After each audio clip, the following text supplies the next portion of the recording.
Heather Brown. You are watching CBS News Minnesota's Morning Update. Oh, it's a little rainy up north if you are up there this morning, but down here in the metro, feeling a little humid. We're going to get you up to speed today on your news and weather. We're also going to be talking about all the good news that you have had over the week. We want to hear all about it, but let's get to the weather first because we have had a bit of rain, but really, it was the lightning show last night. There's the rain. Okay, this was coming down in parts of the Twin Cities overnight. This is from our photographer, Robin Black, shooting video in the Coon Rapids area. But look at that. Okay, so you see the rain, but it's the lightning that was nuts out there for several hours. We found a sunrise. You can see it there. Look at that sunrise. Looks like a painting, right? There you see. You see the lightning. This is a MnDOT traffic cam up in Monticello. This is 94 out there. I mean, what a pretty picture. Almost doesn't look real. Right? And again, those flashes of lightning, I mean, they were going on at 3 o'clock this morning all throughout the evening. Lots of rain up there in that area today. Riley tells us most of that is going to move out later on this morning. But if you are north of 94, it is wet. Also, if you are heading outside this morning, you can feel it. Those dew points higher today. It's going to be a humid one, 88 by noontime, and then it gets hot back up into the 90s. Before you're starting to see some rain overnight and into tomorrow morning. But you know it's Friday. We like to talk about all the good stuff that has been happening to you. Feel Good Friday. It was a big week here at WCCO. Super excited for my new co-anchor, AJ Hilton, to start on Monday. So that's the good news that I want to share. OJ and I had a chance to kind of hang out this week, had a good time over at the U of M, over at Electric Fetus. We're going to tell you all about that on Monday's show. But what have you been doing? What's been going on in your world? What are you doing this weekend? Do you have any good news? Do you have any fun plans going on? If you're watching here on Facebook, leave us a comment. You know we love to read through those and give us a little smile today. To the news now. Early voting begins for the upcoming primary election in August and the special election in Minnesota's 1st congressional district. So on the ballot, you have Democrat Jeff Ettinger and GOP candidate Brad Finstad. They won their party's special primary. So those two are going to face off to fill the last 5 months of Jim Hagedorn's term. You remember that former representative died back in February. So the DFL candidate, Ettinger, he's the former CEO of Hormel, and there's Brad Finstad. He's a business exec, also a former Trump appointee to the USDA. The winner here of this race, they will have to run again in November because this is a special race here just to fill the seat of Jim Hagedorn. So they'll have to run again to be able to keep up that seat. The August primary also includes the race for governor. Yeah, that's coming up. Incumbent Governor Tim Walz expected to win the DFL nomination. You got Dr. Scott Jensen on the other side. He's the front runner right now in the GOP race. He did win the party's endorsement. You see Lieutenant Governor candidate Matt Burke there next to him. So for this one, you can vote by mail. You can also vote in person. The winners in each party, they're going to face off in the general election, and that this year will be on November 8th. So summer break, summertime for the folks in Minneapolis. So many students out there have been going to school for all of June. Those poor kids. Yeah, but today, finally, the last day there for the district. You remember this, the teachers' strike there. They were out of school for about 3 weeks there, so they had to make up that time, and they did extend the school year until today. A gun safety bill has cleared a major hurdle, passing the U.S. Senate. Now the House is expected to vote on the bill today, and then they expected to send it to President Biden's desk. This legislation expands background checks for people who are under 21, also provides money for states to enact red flag laws, also gives millions to mental health and school safety resources. So Pride is back. 2 years of, well, the first year actually cancellation totally in 2020, and then modified events last year in 2021. But we are here full force this weekend for Twin Cities Pride. And it's a special year. It's a special festival this year. It's the 50th year for our Twin Cities celebration. And a lot of people are expected to come out. Upwards of 400,000 people expect to pack over in Loring Park. There's going to be 400 vendors. There's also going to be a real special focus here on small businesses and BIPOC and LGBTQ plus vendors. Of course, they're going to have food. They're going to have the beer garden. They're going to have music stages. They're going to have Carly Rae Jepsen. They're going to have the Rainbow Run 5K. That is going to be tomorrow. And then you got the march. That one, the parade, a lot of people know it as that. They're calling it the March this year, the Pride March on Sunday. So have a lot of people out there then. Be careful of some of the construction in that area, but that'll be a good time. Stores all around the country pulling Juul e-cigarettes from their shelves. It's because the FDA banned these e-cigs after an investigation found that it was contributing to a rise in youth vaping. Teen vaping skyrocketed more than 70% this after Juul launching back in 2015. And federal health officials, a lot of experts in this field, saying that the company's colorful pods, the advertising was very youth friendly.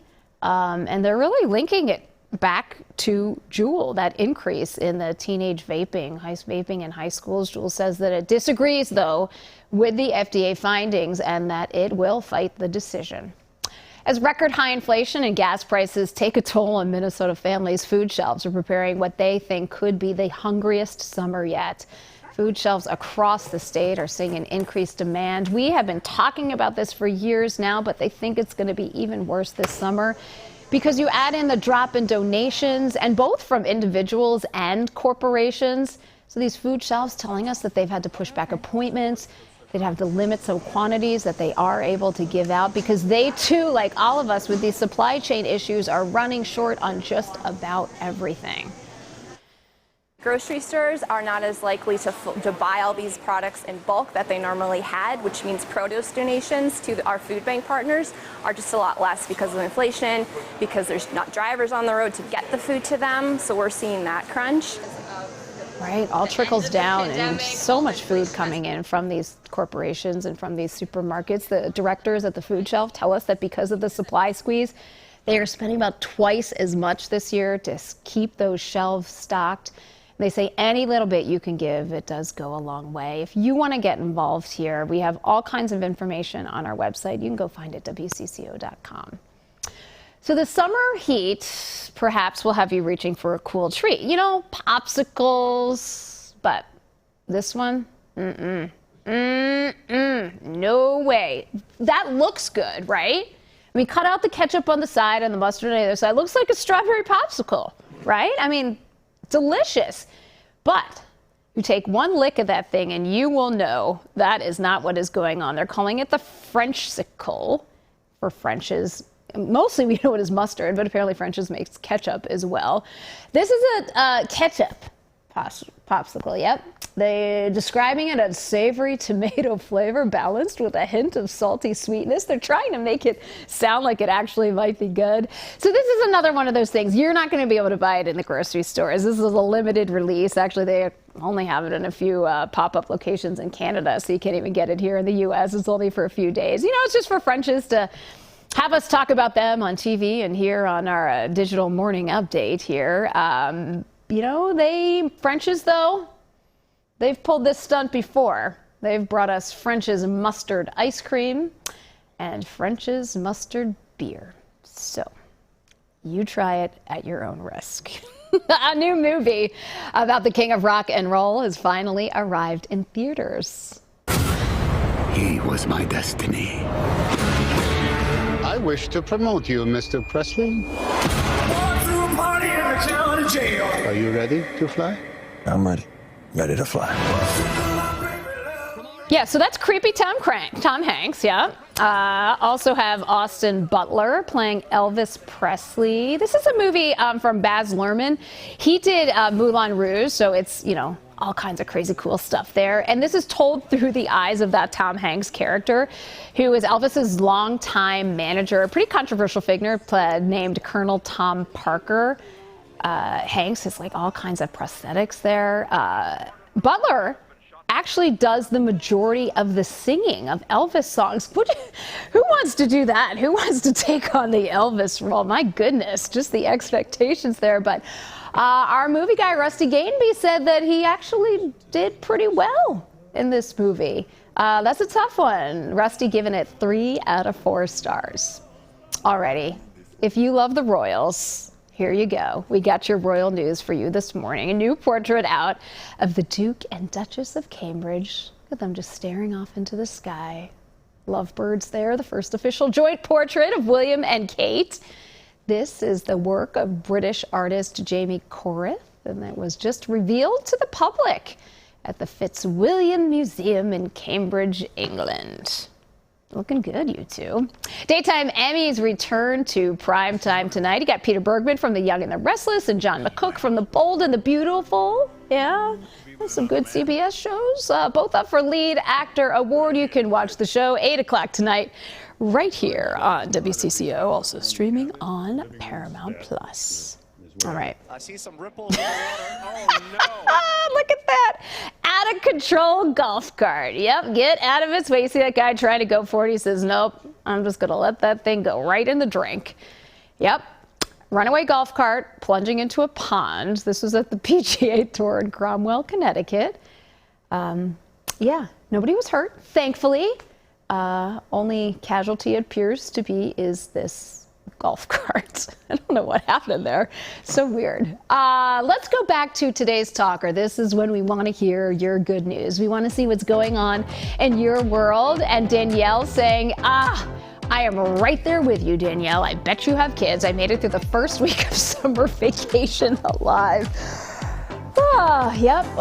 We know exactly where you're coming from. You know what, Danielle? What do we just have? 10 weeks to go. Oh, what a good time. Thank you. Todd says my parents visited earlier this week from California and haven't seen. Oh, Todd, how cool. You haven't seen them since pre-pandemic. Beers with new friends tonight, pride with old friends tomorrow, and a day with my 4-month-old daughter on Sunday. Todd. Ooh, thanks for making us smile today. That's a whole lot of good news that's going on in your world. We have Janice. I found out that my son and daughter-in-law are expecting their first child in January. Janice, how exciting, first grandchild in our family. Awesome news. You're gonna have to send us a picture when that little baby is born. And Leah celebrating my husband's birthday tomorrow evening with friends. Then we got music at a local winery. Oh, the North Fork Winery in Harris. Peter Meyer. That should be fun up there. I think, what do we have? One more, Chris? Yep, Daria. Oh no, is that Darla? Sorry. My eyes are going this morning. Whew. Enjoyed beautiful fireworks last night at the Westbrook Fun Days. Thanks, Darla. Thanks, everybody, for sharing. I always love to hear these Friday fun times and see what everybody's up to. Have a great weekend. Really nice to be with you this morning. This is your morning update from CBS News, Minnesota. Thanks for watching. We'll see you back here on Monday.